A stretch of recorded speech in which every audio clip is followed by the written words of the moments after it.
Welcome to 5 Points Blues presentation of Back to the Basics. Everything you wanted to know about Cowboys football, but were too afraid to ask. Here are your hosts, Nikki Harrison and Christy Scales. Hello, happy Tuesday. Welcome to Back to the Basics. Everything you wanted to know about Cowboys football, but were too afraid to ask. I'm Nikki Harrison here with Christy Scales, and we're just going to jump right into it. We have something very special and exclusive for 5 Points Blue. That's right, and you are about to see something that the 95,000 fans at AT&T Stadium for Sunday Night Football, Giants at the Cowboys saw pregame. It is a special video tribute that was commissioned by the Dallas Cowboys and Jerry Jones to celebrate 40 years in the radio booth by the voice of the Dallas Cowboys, Brad Sham. There must be something big going on. There's a lot of energy in this room, but so far this evening, like this stadium, are living up to the hype. He may go all the way. Staubach throwing in the end zone. Tony Hill, touchdown! Tony Hill In the air, and it might be caught. It's a touchdown. It's a touchdown. He belongs with America's team. He does such a great job with all of these people. And when you're there for 40 years, Brad has helped raise a lot of us. Michael Irvin jumped up and caught the ball at the 3-yard line using that big body to shield off James Williams. Then he turned around and used every inch of his height to stretch out and pop the pylon. The voice of Brad Sham is synonymous with the Dallas Cowboys. He's certainly a legend, certainly been here as long as anybody, longer than Jerry, longer than our family. And Dallas, your Cowboys are the champions. There's a lot of electricity in here tonight, and I'm not just talking about what it takes to turn on the lights. Move over, Sweetness. Make a place for Emmett. Boy, you talk about threading the needle. That was a great pass. Run Zeke. Up the middle, he's gone. Zeke's gone. Goodbye, Zeke. Touchdown. Oh, the stadium goes wild. What a ride it's been. How awesome is that? That's really awesome. And thank you to our producers, Douglas Barraclough and to Kent Garrison for helping us have that available to share with you today on our 5 Points Blue podcast. And Douglas and I have been around for 28 of those 40 years for Brad Sham. And Douglas, I know that you helped pull a lot of those audio highlights that were included. So thank you for your work on that. And Nikki, what was cool about Sunday night was, first of all, the video tribute was a surprise to Brad. And that aired about 25 minutes before kickoff. Wow. So right around 7 o'clock. Yeah. But at 5 o'clock, and this was a secret that we'd been holding for a few months, a special pregame ceremony that it was hard to keep from Brad for all these months. But Rich Dalrymple, the Cowboys PR director, and a lot of people with the Cowboys, we got Brad up to the booth area at 5 o'clock for a special ceremony, and unbeknownst to Brad, there was a plaque that was being put up, and more than just a plaque. I mean, this is as tall as the door frame, and it's at the entrance to our Cowboys radio booth. Yeah. Which henceforth is the Brad Sham home radio booth at AT&T Stadium. That is fabulous. Oh, I love that. Yes. Congratulations, Yeah, Brad. and Well deserved. as part of the ceremony, Jerry and the Jones family were there and made a special presentation to Brad before unveiling the plaque. He got a beautiful cobalt, a really deep blue, almost the blue of this color on the counter here of our studio, regulation size football, which is engraved for his 40 years. Stetson, who's a wonderful partner of the Cowboys, not a Stetson cowboy hat, but one of the fedora style hats, which Brad wears all the time. And on the inside, especially inscribed on the in the hat band on the inside, especially made for Brad Sham for his 40 years as the voice of the Dallas Cowboys. And then it was awesome because it was a who's who of broadcasters that were up there. Al Michaels, Dave Barnett, Chuck Cooperstein of the Dallas Mavericks, Dale Hansen, Brad's former partner in the radio booth for all of those years, and of course with Channel 8 in Dallas, Ralph Strangis of the Dallas Stars, Craig Way, voice of the Texas Longhorns, George Dunham, voice of University of North Texas, and of course with the Ticket. And Brad hired a lot of these people.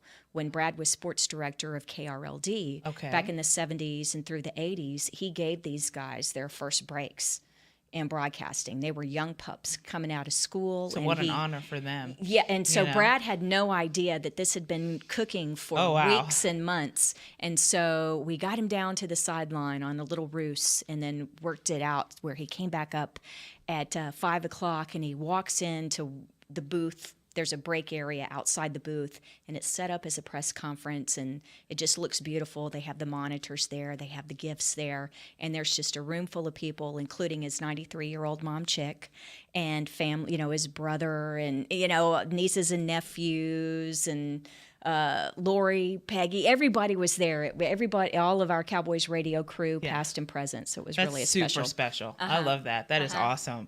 And on top of that, we got to win.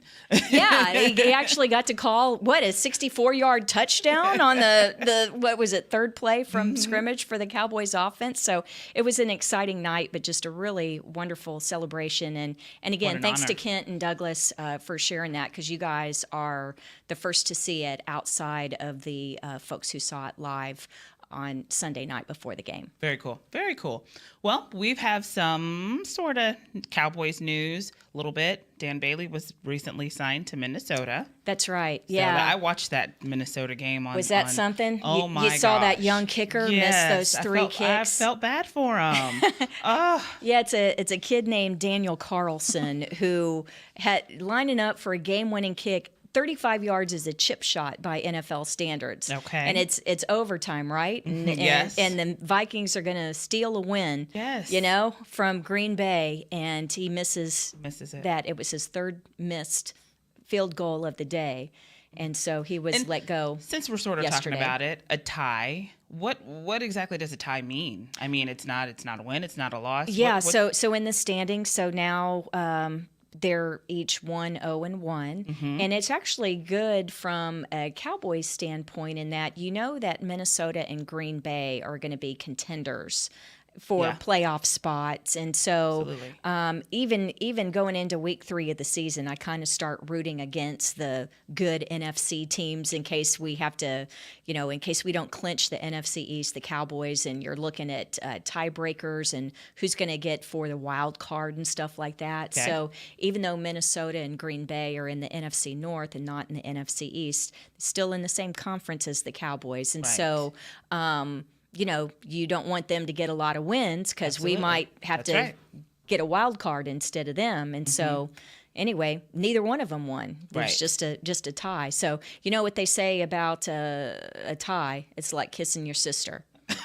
Or as Billy Bob Thornton said in the remake of the Bad News Bears, because the Bad News Bears were so awful, it's like the team got a tie, and he says, "Well, they say it's like kissing your sister, but for us, it's like kissing a really hot stepsister." Oh my gosh, that's crazy. But the good news for Dan Bailey is he was only unemployed for 2 weeks of the regular season, and it's great because he's going to be playing for Mike Zimmer, and so many in Cowboys Nation remember Mike Zimmer for all the years he was here as a defensive assistant, defensive backs coach, then defensive coordinator, and of course now he's the head man in Minnesota. And so this is great and for he'll Dan. be kicking indoors. Yeah, that helps too, especially when you play, that's an NFC North team. And back when they used to play at the old, Metropolitan Stadium, and anyway, when they were outdoors before they moved inside. Minnesota. Yeah. Oh, no, thank you. No, inside thank to you. the Metrodome. And of course, now they have the new field, which is fantastic. Okay. And so now, Cowboys news, we recently brought back Bryce Butler. That's wide receiver right. Bryce Butler. Yeah. So why did that happen? Well, it's very interesting because the Cowboys now have 7 wide receivers on the roster. Okay. And it was going to be a push coming out of training camp. Oh, are you going to be able to keep 6? And if you keep 6, is Lance Lenore going to be able to be one of them? Or is it going to be Deontay Thompson? Or who are you going to keep? And what about Noah Brown, who ultimately ended up on injured reserve. But that's right. But Bryce Butler, who had spent the previous 2.5 seasons with the Cowboys, but left in the offseason, he had signed with Arizona Cardinals. In fact, we got to visit with Bryce in the preseason when Arizona played here in the preseason. And so Bryce spent most of pregame over on the Cowboys sideline just visiting with staff and with former teammates and the like. But Bryce was let go. He was one of the final roster cuts for the Arizona Cardinals, which was a little bit of a surprise. Okay. And so he, kind of like Dan Bailey, has been free agent looking for a job through the first couple of weeks, and the Cowboys bring him on board to make room on the roster. If you're going to add someone, you can only have 53 men on the roster, so you got to cut somebody. Right. So the rookie safety Tyree Robinson was let go, and one reason why they let him go is it looks like Xavier Woods, who is our starting safety but missed the first 2 regular season games because of a hamstring injury. Woods should be back at practice this week, and hopefully we'll be able to play on Sunday. So we got some depth back at that position. That's good. So by going long, having an extra wide receiver, you have to go short someplace else. And so with Woods coming back, they decided to let Robinson go. Okay. But it's interesting because where is he going to fit, and can you even have 7 wide receivers active on game day? You can only have 46 of your 53 players active on the day of the game. You have Okay. to sit people. Okay. Right? So, for example, Rico Gathers, he was active for this past Sunday's game for the Correct. first time in his first regular season game in his career, but he was inactive the week before. Okay. So, because you got to sit some guys. So, Okay. will the Cowboys? Butler knows the system because Right. he's played here. He has, he already has a little bit of a chemistry with Dak because they've worked together the previous 2 seasons. So, A I little know. bit of a juggling act. Yes, exactly. Okay. Exactly. Okay, so I've watched, of course, these last 2 games now, and I've noticed there have been quite a few guys at the line of scrimmage up against Dak. Like, he's been facing an 8-9 man front.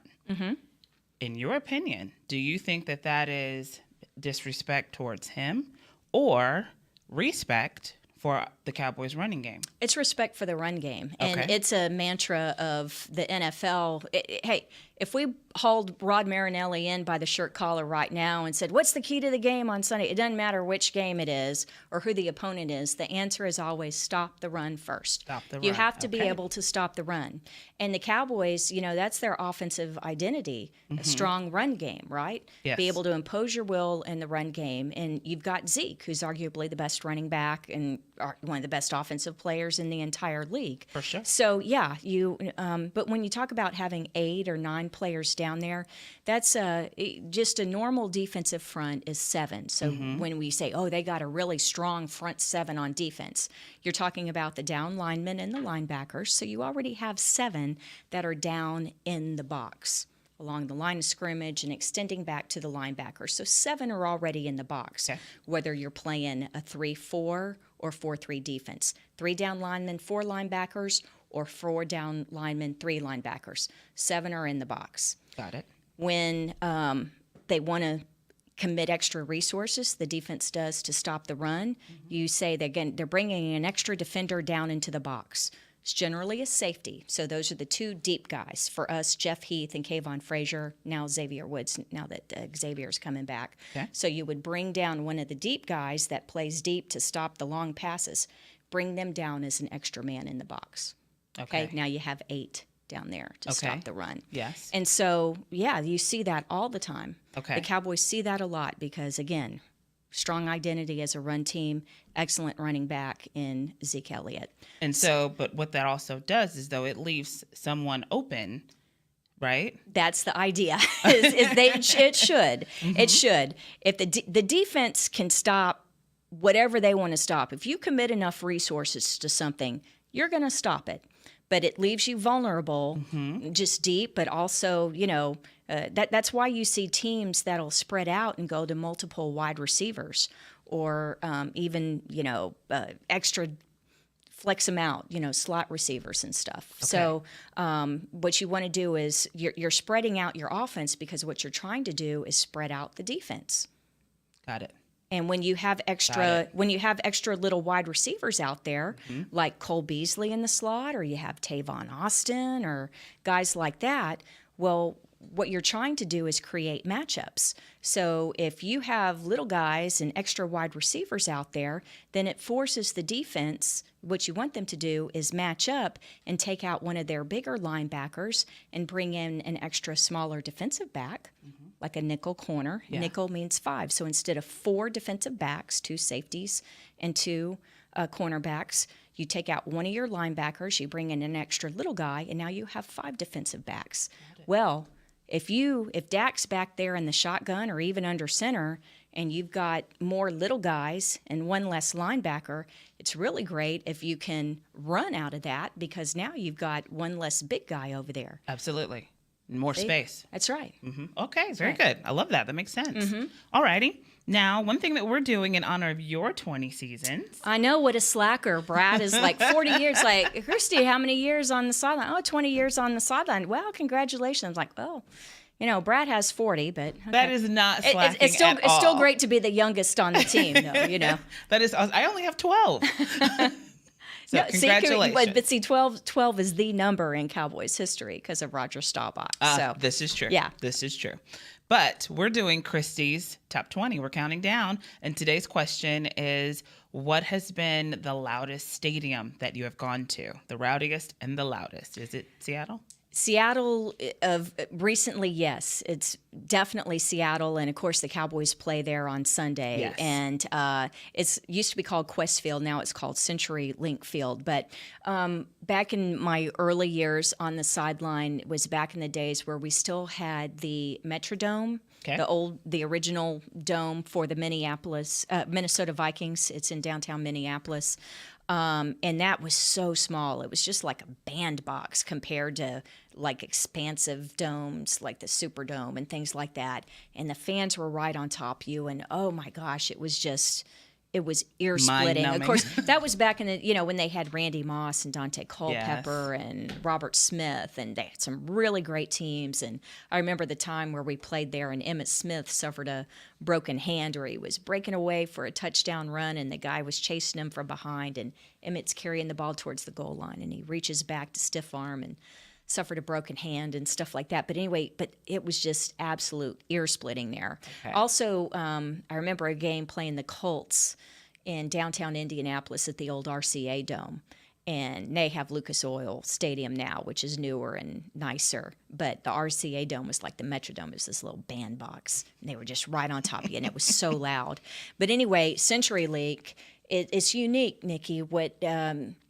This is the one that 3 different times had registered seismically as an earthquake from the roar of the fans of the home Seriously? team for the Seattle Seahawks So what does fans. that They call feel themselves the like? 12th man. Yeah. Trademark Texas A&M. Cha-ching. Thank you, Seattle, for that. The first one was the Beast Quake when Marshawn Lynch shook loose on that long run, and it was such a loud roar that it literally registered. Hang on, I wrote it down here because it's a seismic thing here. Yes, the Pacific Northwest Seismic Report had their their machines Yes. registered an earthquake there. And then there was another one called the Cam Quake, where Cam Chancellor, who's a safety, I think he returned had a takeaway and returned it 90 yards, and it did it again. And then just a few years ago, when Marshawn Lynch scored on a 2-yard, 2-point conversion on a short run, and they start doing the dance and stuff like that, and everyone's screaming, and it registered again. Crazy. I can't even imagine being in something that loud. It's a cool stadium, looking at it on television. But yeah, we play them on Sunday. Yeah, and how do you prepare for to go to a stadium where that's going to be a factor? Well, the Cowboys, they play tunes during practice anyway, whether it's warm up or whatever. There's always songs going on and stuff like that. But when you play an away game, hey, all places can be loud, okay? For sure, yeah. So an away game, you're going to do that anyway, but then you can really crank it up when you Gotcha. do that. But have you ever heard of a silent count? Yes. Okay, silent count is something that the Cowboys are going to have to use on Sunday and really any away game, and that is when it's so loud when you're on offense as a visitor because they're screaming, right, trying to make you false start and make it hard for Dak to communicate with his teammates. So you don't even try to shout over it, right? Right. You'll use like hand signals to communicate with receivers, which you're pretty much going to do anyway. But especially when you're back in a shotgun snap 5 yards away from the center, well, Joe Looney, the center, can't hear Dak yelling "hut, hut, Exactly. hut." So you'll see this. You'll see quarterbacks, they'll kind of hitch their leg. They'll pick their leg up and kind of kick it a little bit. And that can either be a signal to the wide receiver to, okay, go in motion. Okay. But it also, when they lift it up and put it right back down, Zach Martin, our right guard, when he's in his stance, he's looking back at Dak Prescott. And when he sees Dak lift his leg, then Zach taps our center, Joe Looney, on Joe's hip, and that tells Joe to hike the ball. Oh, wow. So he's going to snap it back when he feels Zach do that. Well, that's because you don't want Joe Looney as our center. He's looking at the defense. He's looking at the linemen. He's looking at the movement of the defense. You don't want him with his head between his legs looking back No, 5 you yards don't. at Dak Prescott. He needs to have his head up. Yeah. And so that's why you use the guard next to the center to communicate to the center. Okay, it's time to snap the ball. So you'll see that on Sunday. You'll see Dak lift his leg, and not because of jock itch. It's like, hey, snap the ball, and Zach Martin's looking at him, and he'll just tap Joe on Joe's hip, and then you'll see the ball snapped. Wow. Now, I don't know how long it's been called CenturyLink Field, but Since 2011. okay. Yeah. Okay. Well, some weird things have happened there for the Cowboys as of late. I mean, Tony Romo, that's where the botched fumble occurred. And Oh yeah, in the playoff game, it's where he was holding on the field goal attempt. Yes, and the ball went through his hands. Yes. That was Bill Parcells' last Yes, game it as head was. coach. And I tell you, that is one of my. You asked me before about a top 20 moment. That's probably like bottom 20, maybe like one of the bottom 2. Really? It was such a disappointment. It That was that very was the season in which Tony Romo had taken over as the starter. That's right. And Romo Mania had swept Cowboy Nation, and oh man, That was my so- first season. It was so exciting, and the Cowboys, man, they should have won that game. It was right there. Yep. And what I remember about it is Romo after the game in his locker, and he's sitting there and he's facing his locker and just tears, and everyone's just kind of patting him on the back as they walk by, and everyone felt so bad for him as a teammate and as a person. Of course, he's blaming himself for what happened. Of course. And then the other thing that I remember is doing the post-game TV show, co-hosting it with Brad Sham, and there's nothing worse than doing a post-game interviews live right outside the locker room, 15, 20 minutes after the game is ended. Yes. A loss on the road in the playoffs Yes. in that kind of fashion. And the kicker for that, who never got to do the game-winning kick because the ball had gone through Tony Romo's hands as the holder, his name was Martin Gramatica. We had him as a guest on the post-game show, and he was speaking. He's kind of soft-spoken anyway, but I mean, you could just barely hear him. And I just remember I couldn't even hear his answers. Yeah. And everyone just looked like they wanted to cry, And then If they weren't already. Yeah. Funeral voice. It was funeral voice. And the other thing, Douglas, was it was on the way home. That is the longest flight, other than when we play in Europe, London. yeah. And once we played in Tokyo, that's like a 4.5-hour flight. It was overnight, and it was And like it was a funeral. cold. Yes. It was like, it was January.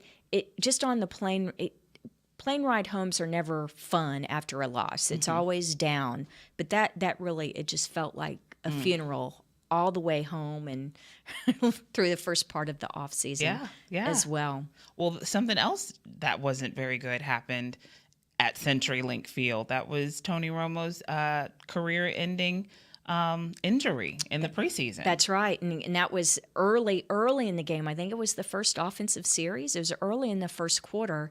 And it was just an awkward hit. You know, he went to slide down, and it wasn't a dirty hit. It was just almost like, do you ever play Rock'em Sock'em Robots where you like do the thing and it just bops him? It just bopped him right down and just crunched his neck and spine down. And obviously, we didn't know it was going to be the end of his career. And out runs this guy, Dak Prescott. Yeah. And it was supposed to be Kellen Moore, but he had broken his ankle in a training camp practice on August 2nd. So I remember. Can I tell you my first thoughts when Sure. Tony went down? It was, oh no, poor Tony. I hope he's not out for the season. And my second thought was, well, there goes my playoff check. I had no idea the season was going to be it's like, the way all it right, was. well, we'll see how this kid That's Dak right. does. And the other thing was, that was Zeke. That was Zeke's coming out party, even though it was preseason. That's when he went toe-to-toe and head-to-head with Cam Chancellor, the hard-hitting safety. And you see how poised Dak was, and he didn't look like a rookie at all. And by the end of the game, you're thinking, Who's this guy? who? Yeah, both of them. Who's this guy? And we knew Zeke and all of his promise and stuff, but the way he was just, you know, not only head-to-head with Cam, delivering the blow instead of taking it from right. the hard-hitting safety, but in his face, talking to him about it. And it's like, whoa, we may have something here. Now, no one was predicting that Dak would go on to Rookie of the Year and Pro Bowl. And right. what was it, only 3 interceptions all season or 4 interceptions all season his rookie year? I thought it was only 3. Yeah, I mean, it was amazing. It was amazing. Yeah. Can I say one more thing Sure. about CenturyLink Field? Because we talked about the noise there.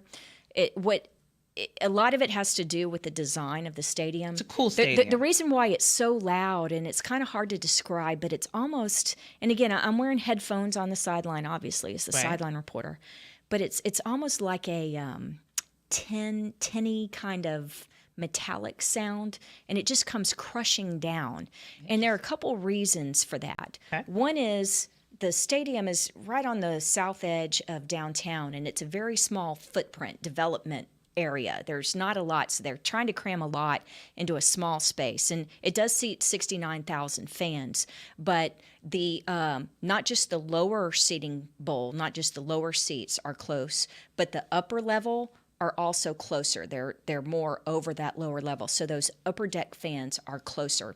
The other thing is there is even though it's an outdoor stadium, there is an overhang that covers a lot of the seating area. Okay? Yeah. The field is exposed and 30% of the seats are exposed, but the 70% of the seating area that's covered, that overhang, the way of it, the angle and the metallic part of it, it refracts that sound back down. And I think it's what gives it that kind of different kind of metally kind of sound. It's hard to describe. Okay. But that crowd in Seattle, their 12th man, trademark, Texas A&M, they twice set Guinness world records for decibel level. That's amazing. It's been surpassed since then by Kansas City's Arrowhead Stadium, but it was 136 decibels and 139 decibels, and 140 decibels is a jet and is an airliner taking off. 150 is a fighter jet taking off. That's too loud. It's too loud. I guess when the owner has Microsoft money, they put extra engineering into those things. You're right. Paul Allen, who co-founded, Definitely. right? He co-founded with Bill Gates, I think so, Microsoft, yeah. right? Yeah, so Paul Allen. And if you ever go to Seattle, be sure and go to Paul Allen's, his museum downtown. It's got this great sci-fi museum, and then I think it's EMI, the music. It's half music and half sci-fi. It's got, if you're a Star Wars fan, it's the Death Star, the original that's thing cool. that they use. It's smaller than this tabletop here, but it's round. The Death Star, and the backside of it isn't even completed, but it looks kind of like a giant. It's not Lego, but kind of like that. But That sounds oh yeah, really it's one of the cool. coolest things. Well, like I said, we're going into Seattle this weekend, and I feel like we're going with a little nugget in our little gem in our back pocket. Our defensive backs coach, Chris Richard, came from Seattle. That's right. Creator of the Legion of Boom. That's right. What is the Legion of Boom? Well, that was their defensive backfield, the 2 safeties and the 2 cornerbacks. So there's only one Legion of Boom member left, and that's the safety, Earl Thomas, who has been linked in the offseason to trades with the Cowboys, even during camp and week 1. But Earl is the only one of the members left in Seattle. But the other was Cam Chancellor, the other safety, the hard hitter. And then you had Richard Sherman, who's now in San Francisco. Browner was one of the other cornerbacks. But yeah, Chris Richard, our new defensive backs coach, was their defensive backs coach in Seattle for Legion of Boom, and then got promoted to defensive coordinator for the last couple of years. But yeah, I'm looking for another great defensive effort on Sunday afternoon. Just the Cowboys already have 9 sacks through the first 2 games. Amazing. But the defensive back's best friend is a great pass rush. And so they're going to pressure Russell Wilson, who his offensive line is, they were horrible in the Monday night loss. They're not they're really struggling. Okay. It's a very different team. Russell Wilson is really the only recognizable name. Doug Baldwin, his top receiver, has been injured and didn't play again in last night's loss to Chicago. But yeah, wouldn't it, that the Cowboys defensive backs, you want takeaways anyway, but they love Coach Richard. They want to play well for him and Coach Richard's homecoming to Seattle. Now, so tell me something. Yeah. Does he do anything special?